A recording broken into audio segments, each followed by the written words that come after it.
Well, this is the second video in a row that I'm starting off randomly with a police officer being in one of the first clips. We are riding respectfully and cautiously today, so we shouldn't be on his radar. And boy, oh boy, is it a windy day today here in Florida. It's probably gusting, I don't know, somewhere close to 25, 30 miles an hour, blowing me around all over the place, especially at highway speeds. Guys, welcome to a new video by Rider Infusion, here to hopefully infuse you guys with some good content. Today's video, we're going to be talking about intersections, because intersections are a very high risk area. They're one of those areas that are a cause for so many motorcycle accidents. And there's just so much going on at intersections that I think we should talk about it. You know, as we're going to be rolling through some of these intersections here, I will be just talking about what I'm going to be seeing, what I'm going to be noticing, and the things that I think are important, things that I think that you should look out for. I think there's kind of a few sort of key important details or things when it comes down to intersections that if you nail down, you know, you should be pretty well set, pretty safe going, but you got to know them, you got to learn them. And I think one of the most important things is just to scan for what is going on in an intersection. And by that, I mean, as you're coming up to an intersection, as soon as that intersection is visible, as soon as you can see the intersection, already start scanning. Already start trying to figure out which car is going to do what. If there's a car that's wanting to turn, watch those cars that are ready to turn. Make sure that whoever is stopped, that they're actually stopped and that they're not just going to jolt right in front of you. Watch for their tire or wheel movement. That's kind of a key factor, is when you're riding through an intersection, just kind of keep your eye on, you know, high risk vehicles. See what they're doing, seeing if they're stationary, if they're creeping forward, if they're moving. Be on edge, be cautious with those situations, and be ready to avoid that situation, that accident, whether it be applying your brakes if there's, you know, nobody driving close from behind you, or whether that's swerving away. Always have an exit route, an exit plan of where you're gonna go if things go bad.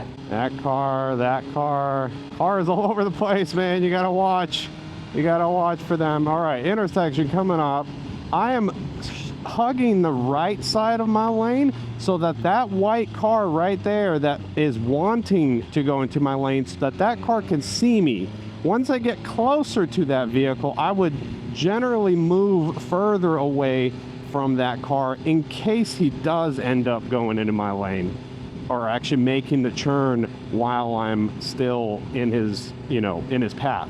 Same thing with that car, kind of making myself known, visible, moving my bike around, doing a slight swerve is sometimes good. You know, if you're very stationary, stand still, it's easier for someone to miss you and what it is that you're doing. So create some movement with your bike by leaning it, you know, left or right, and make yourself known, make yourself seen. And tagging along with what I just was kind of talking about, where I moved to the right side of that lane, I want to kind of dive into that a little bit more. The reason I do that, so let's just say, for example, I was riding on the left side of my lane here, and if I'm riding close enough to the vehicle in front of me, I'm literally hiding behind that car that is in front of me, and the cars that are wanting to turn in, they simply do not see me. Man, that guy's tailgating me. Some people just do not care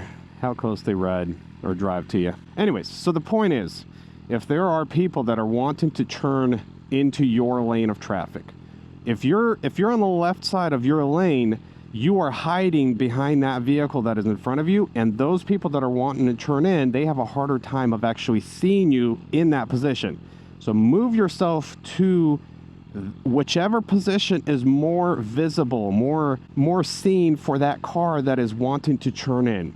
Make yourself seen. Move yourself into that position. Make sure that car sees you. Then at the last sort of second, move out of the way, if safe, to create more space in case that vehicle didn't see you for whatever reason and is just going to turn into your lane. That is a mistake that I see pretty often with a lot of motorcyclists. And you really don't have to go far on YouTube to watch motorcycle crash videos, and you'll see that exact scenario playing out where bikes are literally hiding behind a certain vehicle that's in front of them. They're hiding behind them. Other vehicles just don't see them. Right here, like imagine I'm cruising right here and I'm hiding behind these vehicles on the left. If there is someone standing right there wanting to churn across or over my lanes, they're not going to see me. They're going to see me at the last second. And if they have a green light as a yield green light, meaning that they're just waiting for, traffic to clear and then they can churn, they don't see you. They don't see you till the last second, and they're going to churn right in front of you. So like right now, in this case, right now, there's cars stacked up on the left. I would move over to the right to create a better line of sight with that car that is wanting to churn. Man, there's a lot going on right now. With that car that is wanting to cross my lanes. People are so aggravated right now, I'm telling you. It's like that time of the day when everybody's just trying to get home or whatever, and people are just so pissed off over any little minute thing that you do. Like if you're in somebody's way in any way, shape, or form, people just hate it.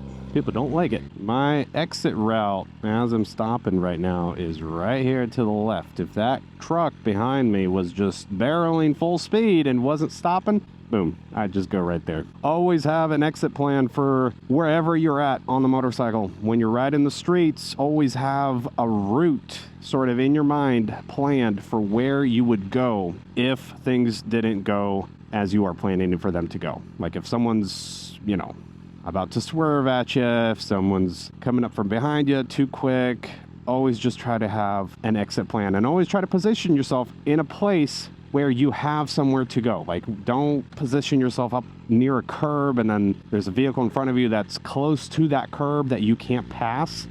Try to get yourself in a spot where you've got an exit route. And guys, when you're riding your motorcycle on the streets, don't just stare forward and there only. Always kind of scan with your eyes, whether it just be glancing at your mirror, seeing who's driving close from behind, who is coming up like this blue car on the right, who's wanting to turn across your lanes like the Chevy here. Just always kind of be scanning the environment for what is going on around you. Don't sort of fall asleep behind the wheel, so to speak. Pay attention, because it might save your life. Actually, it will, 100%. If you're paying attention, it will save your life. A lot of you, or some of you, might not agree with what I'm about to say, but I am a true believer in what I'm about to say. And that is that if your bike is loud or louder, you will be safer on the road. What I mean by that is when your bike is louder, people that are driving their cars and the people that are around you, they're able to hear that someone is near or around them. I personally, 100% of the time, I hear a bike when it's near me. Now, if I hear a bike, even that tone is different from motorcycles to cars, but when you hear a bike and if it's loud, you absolutely are able to pay more attention to that bike. So I am for your bike being louder, 100%. I don't agree with the whole thing that, as some people say, that loud pipes don't save lives. I think they do.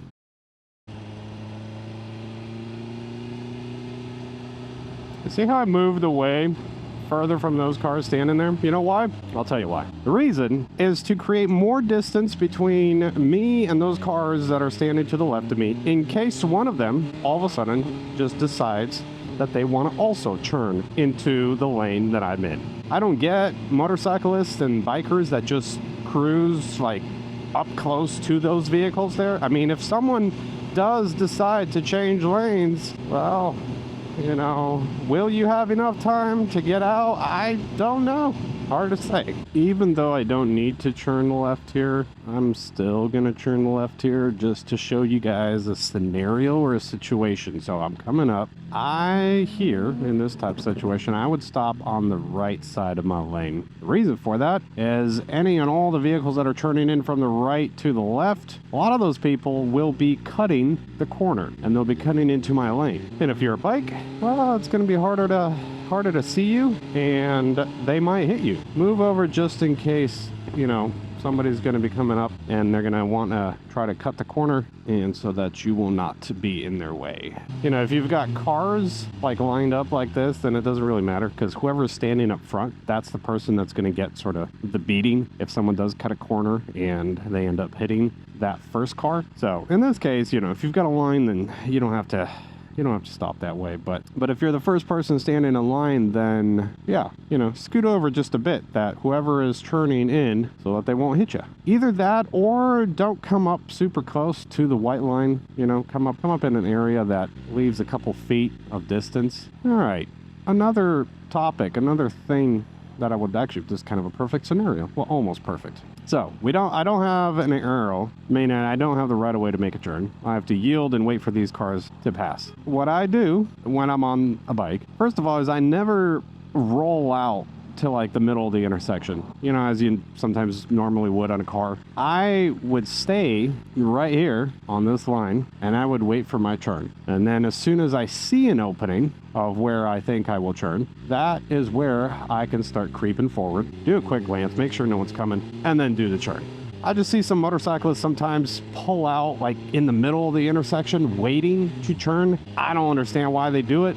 You're kind of putting yourself in the middle of the intersection. God forbid if something does happen, an accident does happen. I mean, you're in the middle of things, you know? You've got cars coming out from all over the place. So stay back on the line. If you see a window, then creep forward and make your turn. Make yourself seen. Guys, it's a huge factor, a huge contributor to why accidents happen in the first place on bikes, and that is that people just don't see us, right? People don't see motorcycles, and you know, they pull out in front of you or they change lanes into your lane or whatever it is, but people don't see you. So whatever you can do to make yourself more visible, the better. Right now I just squeezed my brake for that Hyundai coming up behind me, so that I actually put my bike in a lock, but so that Hyundai can see me, you know, because maybe it doesn't. Maybe I kind of blend in. I don't know. But, you know, you don't want to take chances, and do whatever it is that you could do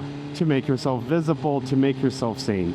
There's actually a lot more that I could talk about when it comes down to intersections, and I think we're going to make maybe a part 2 for intersections in a future video, but for now we're just going to cut it here. If there's anything you want to add, any of your, you know, ideas, comments, suggestions, whatever, leave it down in the comment section below. Ride safe, guys. Ride safe to ride another day. Thanks for watching. Peace.